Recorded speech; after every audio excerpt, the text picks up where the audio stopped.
Glad to see all of you tonight. Some of you I haven't seen before. Some of you that I met before are here for the first time tonight for this series. And I have a problem. I've connected this series and they build on one another. And the first lesson we did, just to bring you up to speed very quickly, we just studied the first 18 verses of the Gospel of John. And it introduces the very thought of who Jesus is, much higher and loftier than people want to give him credit. In particular, it starts in the beginning was the Word was with God, and the Word was God. And the same was in the beginning with God. And then verse 14 made a remarkable statement, the Word became flesh. So when we talk about Jesus, we're not talking about a man, just a man. What we're talking about is God who became flesh, the incarnate God. And what would we expect to see if God did such a thing? And that's what the Gospel of John portrays for us. And we get to see exactly what we would expect to see. And so John wrote in chapter 20, verse 30 and 31, that many other signs truly did Jesus do in the presence of his disciples that are not written in this book, that is the Gospel of John. But these are written in order that you would believe. Believe that he is the Christ, the Son of God. And believing, you might have life in his name. Now when John said these signs are written, he recorded 7 specific signs, miracles, that Jesus did to demonstrate his power and his glory, even though he was in the flesh. And then there was an 8th sign, and that is the resurrection from the dead, which Paul said in Romans chapter 1 and verse 4, he was declared with power to be the Son of God by the resurrection from the dead. And John has put this forth. And so he begins, and the rest of chapter 1 we've looked at, and we had testimony. Jesus is not walking among us. We can't see him. We can't talk to him face to face. We can't touch him. He's not going to sit down and eat with us. But he did all of those things with people in the first century. And they then testified. They gave their witness to what Jesus did, what he said, who he was, who he claimed to be. And then we took a look at chapter 5 of the Gospel of John. There's 21 chapters in John, and I'm only here for 4 days, so we're not going to do every chapter. I've just picked the chapters that I can tie this all together. And in chapter 5, he claimed to be the Son of God, and they were going to kill him for it. In fact, they did kill him for it. When he was finally arrested, they asked him one question, "Are you the Son of God?" And he said, "Yes." And that brought about the crucifixion. But he gave his testimony, the things that he does, what he is able to do that only God the Father could do. And yet he's doing the same thing. And now, I can't re-preach those lessons, but tonight we're going to move from chapter 5, and unfortunately we got to skip chapter 6, and we're going to skip chapter 7, and we're going to skip chapter 8, and we're going straight to chapter 9. And when we get to chapter 9, we have a unique conversion experience. Now, I don't know what your conversion experience is. Well, some of you, I do because I did it, but the rest of you, all of our stories are unique. Who we were and where we were in life. And as Mark said, somebody came into our life and shared the good news with us. And I don't know about you, but I fought it. I argued against it. I refused. I rejected it for years. And then the light shone. And I'm going to tell you what, one thing is, when I was converted, I've never looked back. I knew what I did, and I knew why I did it, and I knew where I was going to go with that. And not everybody gets that experience. But we're going to look at one particular man tonight in chapter 9. And I'm going to have to skip over parts of this, but in chapter 9, we have one of the most unique conversion stories in all of the Bible. And I've usually referred to that as my favorite chapter in the Gospel of John, and there's two things about it that make it special.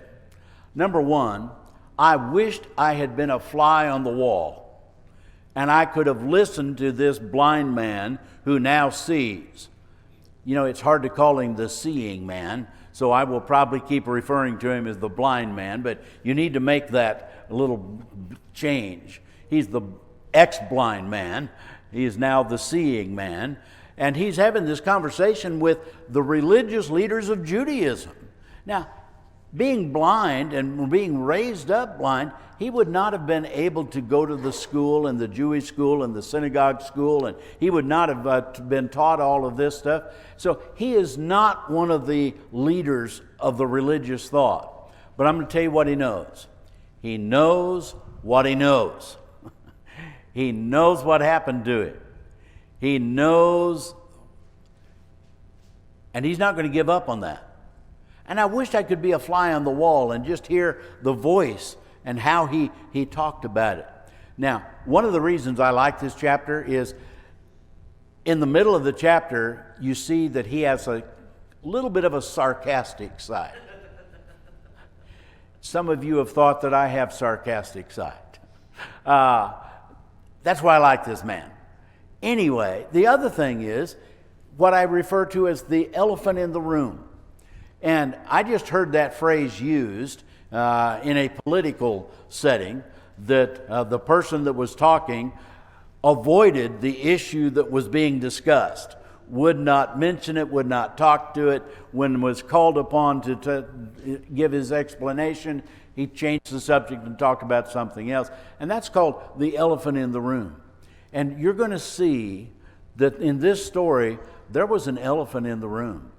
And the elephant is that which the Pharisees simply would not deal honestly with.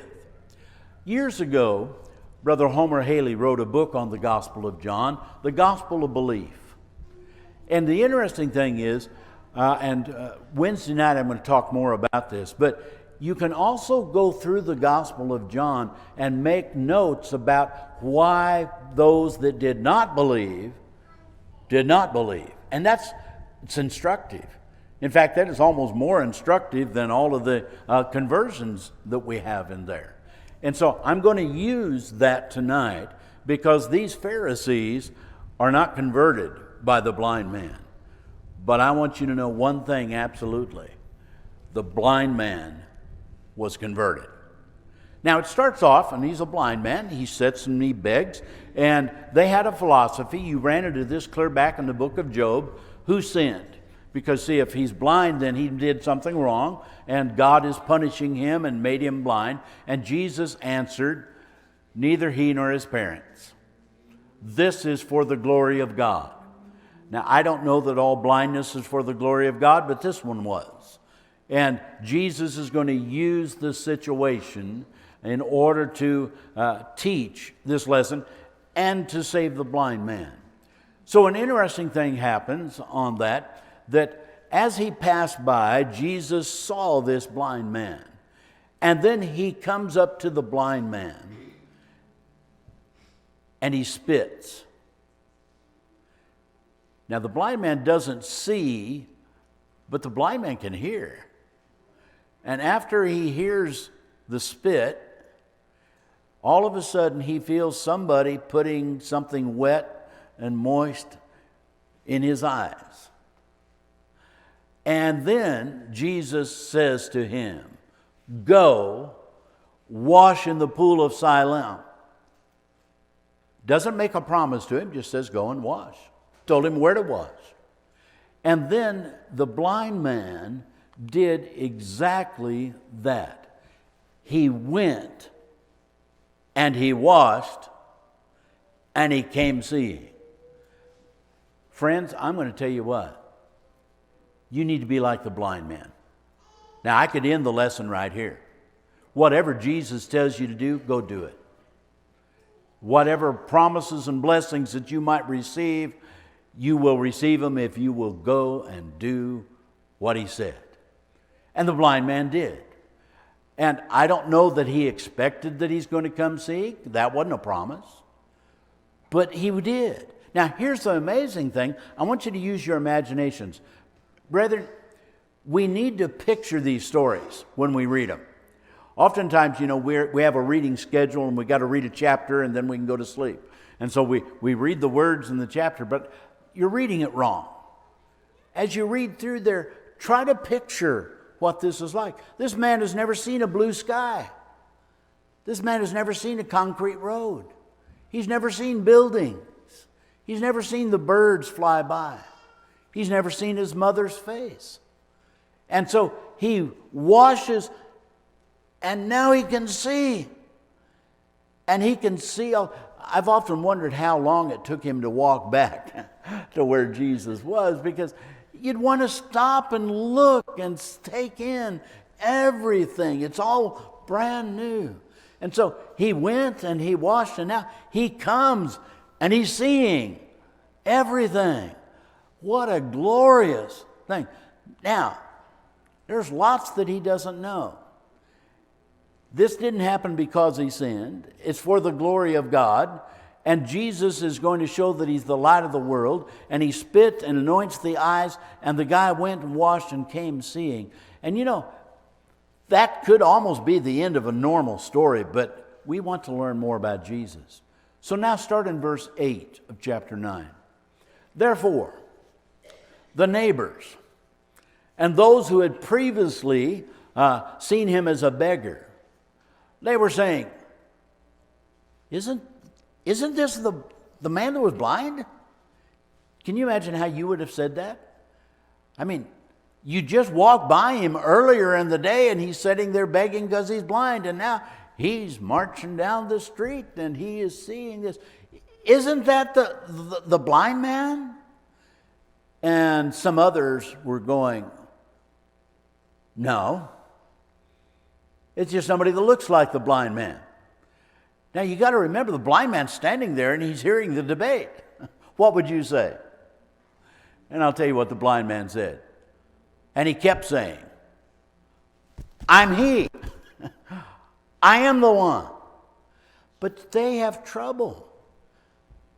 How can a blind man, blind his whole life, see?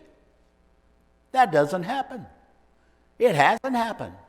Not a record of it happening. But this man, he knows what he knows.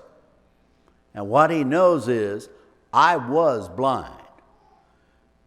And he told me, go wash. And I went and washed. And I can now see. And he's not going to change that story. He can't change that story. That is the most remarkable things happened to him in all the years that he's ever lived. And so others were saying, how could his eyes be opened? And he said, well, the man who is called Jesus, he made clay and anointed my eyes. And he said to me, go to Siloam and wash. And I went and I washed and I received my sight. Now watch in chapter 9, if you've never done this before, how many times this man is just going to keep telling the same story. And the interesting thing is he doesn't know how it happened. He doesn't know who Jesus was. He doesn't know that Jesus is the Son of God. He doesn't know anything about what we studied in verses 1 through 18 of chapter 1. You know what he knows? He said, go wash. And I went and washed, and I can see. What a remarkable story. So, the testimony. Who is this man? Well, he's the seeing man. Been blind his whole life. How did it work? He doesn't have a clue. He says, the man Jesus did it. How did he do it? Yeah, nobody knows. And that brings us to the next debate that's going on. So what do you do with this man? Now, Jesus has already been having discussions with the Pharisees. And Jesus is going to have discussions with these Pharisees every time he comes to Jerusalem. And they're going to have these. And it's going to be about who Jesus is. And so they now bring this blind man. You say, I don't know what else to call him. I wish he had a name. But he's just the blind man. And they bring him to the Pharisees. And then we get the story again, which we've already saw back in chapter 5. It's the Sabbath day. And if it's the Sabbath day, they had all of these rules and regulations. I told all those that were here the other night that I converted a young man, and he was studying with me in the office back there in the foyer. And we have a synagogue right across the street here. And this young man looked at me and said, "What do they teach about this?" And I had to tell him, "I don't know. I've never talked to him over there." And he jumped up from the chair and went out the front door and crossed the street and was gone for about a half hour. And he come back and he had a whole bunch of tracts. And one of them was how to observe the Sabbath day. And they had all kinds of rules. And they were silly rules. They included such things as not spitting, because that might land on a seed and you irrigate it, and thus you've labored. Or the one I told you the other night, that if you had a baby and you had to change his diapers and you used cloth diapers and a safety pin, that was okay. But if you use those disposable diapers and you used the tape and you taped it, that was a permanent. Now, I don't know you. I had kids and we used those disposable diapers. It was anything but permanent. But the problem was, they took that as being a permanent sewing, stitching, gluing, manufacturing, whatever. And so one was temporary, that's not labor. And that's how meticulous they got on every little issue of life. How far you can walk. And so now Jesus has healed the blind man. But it's the Sabbath day. Now, we talked about this in chapter 5 when he healed the lame man. Jesus didn't be a doctor, as my kids use the verb doctorate. Jesus didn't doctorate on this man. He healed him miraculously. Is there a law about healing miraculously on the Sabbath day? I'm going to tell you, that's a stretch by anybody's imagination. But it was the Sabbath day, and so that's their horse they're going to ride out on. And Jesus did this on the Sabbath day, and the Pharisees, verse 15, started asking this man how he received his sight. And guess what he said? Now, you've already memorized this. He applied clay to my eyes, and I washed, and now I see. What else could he tell?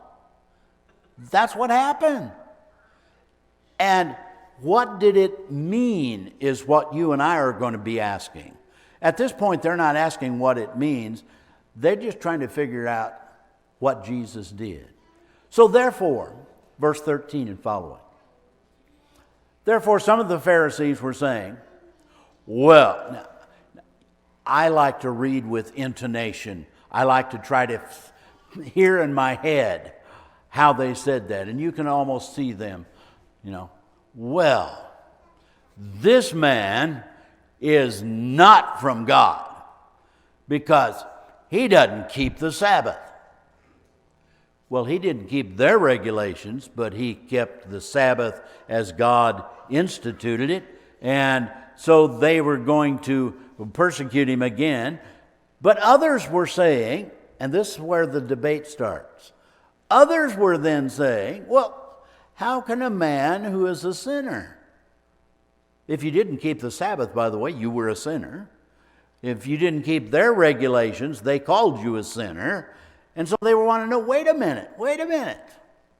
How can a man that is a sinner, how could he open the eyes of this man? How could he perform such a sign? Time out. There is no answer from them. I want you to notice how many times they have no answer. That's the elephant in the room. Have you all figured out what the elephant is? The elephant is the blind man can see. And they can't answer that. And so there was a division among them. So they then turned to this blind man. And I want you to picture this. He's never been able to see a Pharisee before.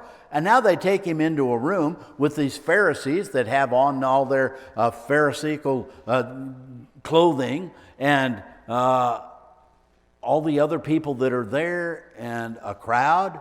And he's in the middle of this whole crowd. First time he's ever seen something like that. And so they began debating, and they said to the blind man, well, what do you say about him? Since he opened your eyes. Time out. What did they just admit? Did you all see that? They just admitted. He was a blind man, but now he can see. And that means a miracle has taken place. They've just agreed. They're not going to hold to that. So at this point, now do you all remember what he said first? The man, Jesus, did this. But now we're moving because they're pushing him down the road. And so at this point he says, he's a prophet. That is a spokesman for God, one that God uses to talk through and communicate unto the people. And they were all familiar with prophets, Isaiah, Jeremiah, Ezekiel, and that type of man. And so Jesus now has done this, and the blind man has come to this conclusion. He's not just the man Jesus, he is a prophet, which makes him a man of God. He opened my eyes, that's how I can know he's a prophet. And they just admitted that he opened his eyes, but they're not going to admit that he's a prophet. So they just agreed that the miracle came place. Have you ever had discussions like that, where somebody will make a point, and the moment that you counter the point, they retract it and take an opposite viewpoint? That's what the Pharisees just did. And so now they're going to deny the miracle. And so how do you deny the miracle? They're going to call his parents. Because the parents are going to come in and they're going to say, he's faking, he never was blind. No, that's not what they're going to say. All of you mothers, I want you to think, how would you have cared for your newborn baby if he was blind? How protective would you have been for this baby? As he's growing up, how would you have protected him from all of the problems that the blind young man would face? And so they're going to ask this mom and dad to affirm that he never was blind. They have raised this man. They've brought him to maturity. He is an adult, and they've taken care of him. So the Jews did not believe that he had been blind. And they called the parents, the very ones who had received his sight, and questioned them, saying, is this your son? Yeah. Of course, they're going to say that. Is this your son who you say was born blind? Do you get the insinuation here? You say that. Then how does he now see? They've got a problem. His parents said, we know this is our son. Okay. And he was born blind. Wrong answer. Well, no, it's not the wrong answer. It's what happened. And so they're just telling you the history. They're telling you the situation. This is our son, and he was born blind. And then picture, here's their son, and he's over there looking at them. And I don't know about you, but if that had been the first time I'd seen my mother and I'd loved her all those years, I'd just have a grin on my face. I would just be staring at my parents. It's the first time you've ever seen your parents. And so they're looking there and they said, this is our son, but how he sees, we don't know. And who opened his eyes? We don't know. Ask him. He's of age. Well, they bar mitzvahed them at about 13 or 14, and he's now 40. And the problem is he is of age, more than that. So he is able to answer for himself. Now, his parents said this because they were afraid of the Jewish leaders. Because the Jewish leaders had already agreed that if anyone confessed that Jesus is the Christ, the Son of God, if anyone confessed him to be the Christ, he would be put out of the synagogue. Now, y'all just don't really comprehend what that did. In the first century, in a Jewish town like Jerusalem, your life was the synagogue. Your friends, your family, your worship, your job everything about your life centered around what happened in the synagogue. And if you've now been kicked out of the synagogue, they can't deal with you. Your parents can't deal with you. Your job. So if they said they're going to get kicked out of the synagogue. And so for that reason, they just didn't answer. They said, well, ask him. He's of age. So now what in the world can the Pharisees do? This has backfired. We're going to ask his parents because they're going to tell us the truth. He never was born blind. And they said, he was born blind. And we have no idea how he's now seeing. So a second time, they called in the blind man, and they said unto him, now they're done asking questions. Give glory to God. We know that this man is a sinner. Really? What did he do? He broke the Sabbath day. How did he break the Sabbath day?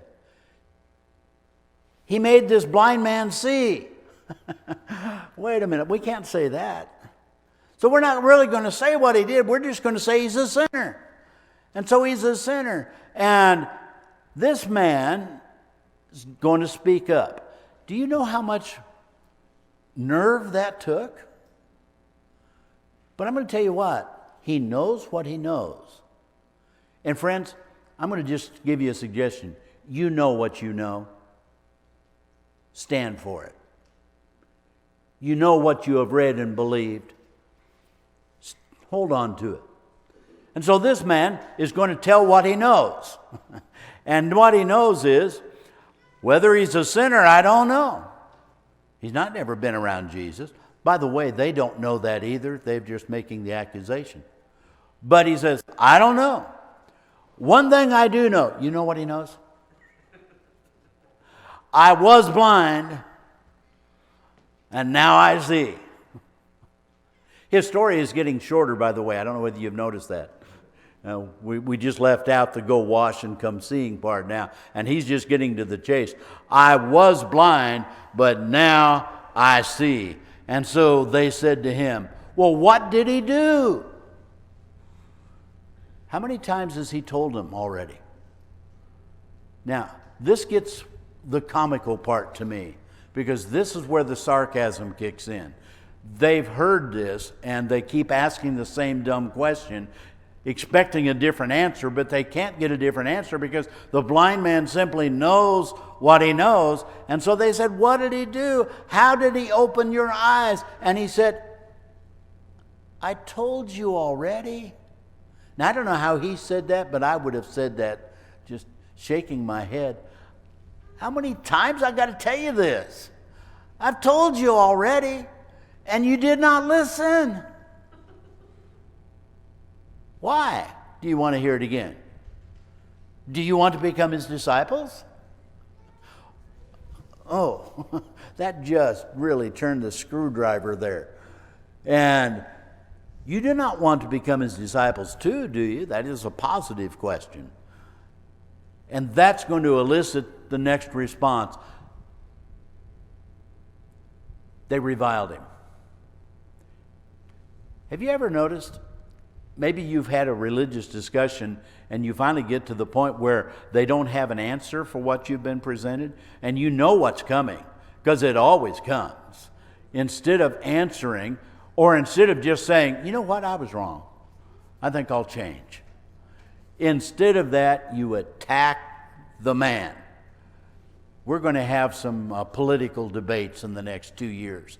And I just can't wait till they interrupt all my TV shows with all of the...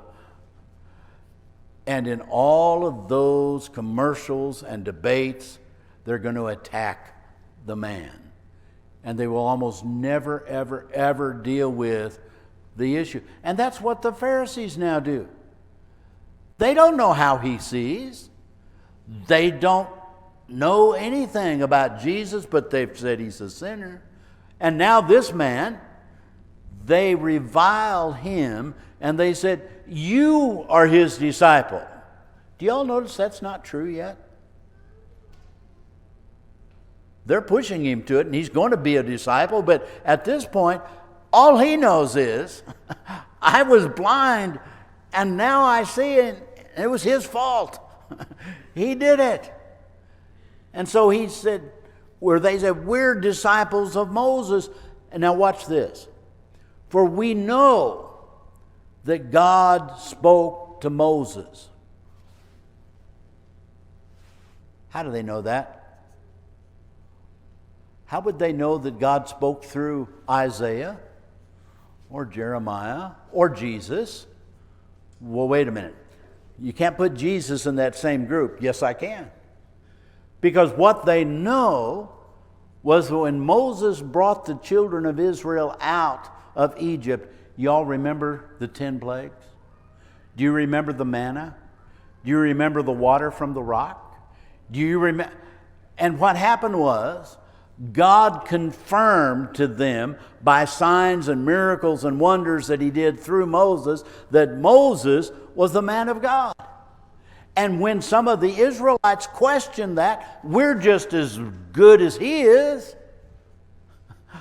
they had a little demonstration from God.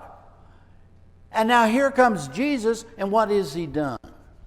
Well, this is just one of many signs that he has done. And this sign shows that he is a prophet of God, the Son of God. And so they said, we know that God spoke to Moses, but this man, we don't even know where he is from. Now, that's not technically true, because that's already been prophesied and fulfilled and told, but they're not admitting any of this. So, the man answers again. And again, I like this man, because he's on a roll now. And he says, well, here's an amazing thing. You don't know where he is from, yet he opened my eyes. Now, again, I try to animate this because I want you to see this. I don't know what he did, but I know what I would have done. I would have, opened my eyes, and we know that God doesn't hear sinners' prayers. Time out. For example, in Psalm 66, verse 18, if I regard iniquity in my heart, my prayer is an abomination unto God. This man knows that. We're not talking about doing one sin. We're talking about a man that is a sinner, dedicated to sin. Isaiah chapter 59, he said that if you, because of your sins, there's been a separation between you and your God, and he will not hear. He could, but he's not going to listen. And there's a whole host of passages. Now, this man has learned that much, and what he realizes is Jesus can't be a rebellious sinner against God, because God is working through him. And we know that God doesn't hear sinners, but if anyone is a God-fearing man, that one God listens to. And you know what that blind man knows? He knows that he was blind. And because of Jesus, I now see. And he's going to repeat that. Now, having said that, He went on and he said, now, since the beginning of time, it's never been heard that anyone opened the eyes of a person born blind. If this man, if Jesus were not from or of God, he could not do this. Now, how in the world are the Pharisees going to respond to that? You talk about logic.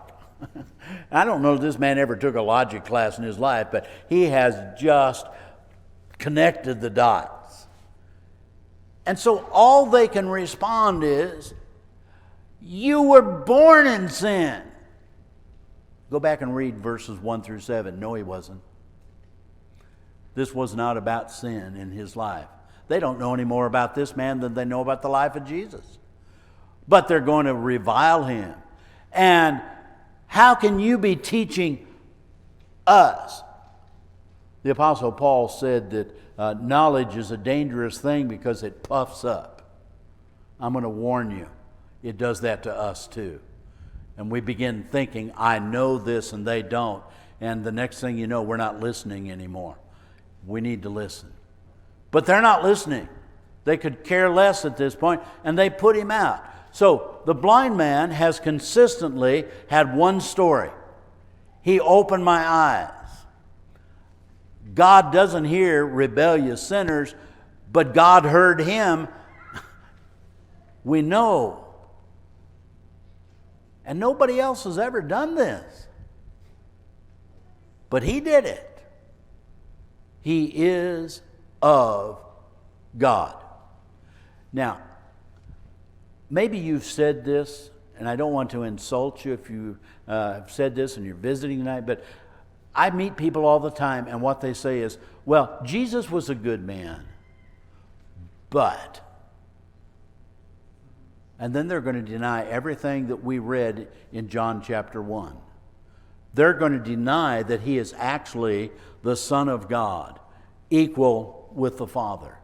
They're going to deny, and yet this man, without all of that education, has come to this conclusion. He is of God. And you all know why he did that? Why did he come to that faith? Because he can see. If he was here tonight, he could stand up here and just look at every one of you in the eye. He can see. And so his conclusion is this. He started off, he's the man, Jesus. He's the prophet. And now he is of God. And they kick him out and they're done with him. But Jesus went and found him. And when he had found him, he asked the man, do you believe in the Son of Man? If you want to do some more study, the phrase Son of Man appeared back in Daniel chapter 7, and it was about one that was glorious that appeared and ascended unto the throne of God to be given a kingdom. Now, this was the favorite phrase that Jesus used to talk about himself. And so he used it again here. Do you believe in the Son of Man? And at this point, the blind man said, who is he? That I might believe in him. Now here's an interesting thing. Jesus didn't do this miracle because the man believed. We're told over and over and over again today that you have to be a believer for the miracle to be done. And the answer is, that's not the way it worked. Occasionally, but many other times, it's like this man. He had no idea what was going on and what happened. And Jesus said, you've both seen him. Did y'all catch that? This was a blind man. Before this day, he'd not seen anything. And now, you've seen him. And he is the one who is talking with you. I do not know why Jesus uses third person to talk about himself. It's just one of those things that he did, and he did it here. And basically, you all understand what Jesus just said, I'm he. And then an amazing thing. The blind man who now sees says, I believe. And then even more amazing for a Jewish man, he worships Jesus. And it's acceptable. Now, Going on down to verse 35, and I'm going to wrap this up very quickly. Jesus talks about those that can see and those that can't see. And what he does is make an application. He said, I came that the blind may see, and that those that see would become blind. Jesus uses figures of speech and turns them right around in the same story, and that's what he's done here. We're not talking about physical blindness and physical sight. We're talking about mental and spiritual. And so here was this blind man, and he was also blind spiritually because he didn't know who Jesus was. And now he's a seeing man. He not only sees with his eyes, he now sees and understands who Jesus is. But here's the Pharisees. And they prided themselves. We know. Go back and count in John 9 how many times the Pharisees say that. And they didn't know. Everything they said they know, they didn't know. And arrogance. They refused to acknowledge what was right there. They refused to acknowledge the blind man is not a blind man. Jesus made him to see. And so those that are the quote-unquote seeing. Now, I don't know if Jesus used quotation marks or not, but that's how you have to read this. The seeing are now blind. And the Pharisees got that, and they just asked him, are you saying that we're blind? Yeah, exactly. Don't you ever wonder what happened to these Pharisees? I have another question. Did you ever wonder what happened to the blind man? Now, I have a sneaking suspicion that the rest of that man's life, he knew one thing. I was blind, and now I see. And it was because of Jesus. Many other signs truly did Jesus do in the presence of his disciples that are not written in this book. But these, like the story of the blind man, are written in order that you might believe that Jesus is the Christ, the Son of God.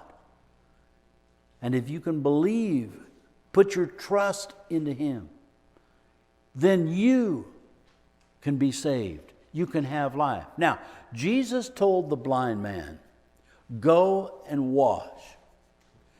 And in the Great Commission, when he sent the apostles out, he told them, preach the good news unto every creature. He that believes and is baptized shall be saved. And I'm going to tell you, if you had the faith of this blind man, you would immediately arise and be baptized. No arguments about it. No questions about it. That's what Jesus said. And if we come to seeing who Jesus is, that's what we do. And then we are his disciples and we follow him the rest of our lives. I know so many of you have already done that, but I want you to know what you know and keep on knowing it. I know that Jesus is the Christ, the Son of God, because we have had testimony after testimony after testimony of those that saw it, and the blind man experienced it. They know. And that's how we, 2,000 years later, have the same story and the same promise. Now, if you're here tonight and you've never obeyed the gospel, believing that Jesus is the Christ and being baptized for the remission of your sins, we never close our services without offering that opportunity. And you can do it tonight. You don't have to know any more than that blind man in order to obey the gospel. Now, you need to learn after that, but that's what you know. And if you're willing to do that, we're going to stand and sing a song, and we invite you to come and confess your faith. We'll baptize you tonight in the name of Jesus for the remission of sins. If you're willing to do that, we invite you to come as we stand and sing.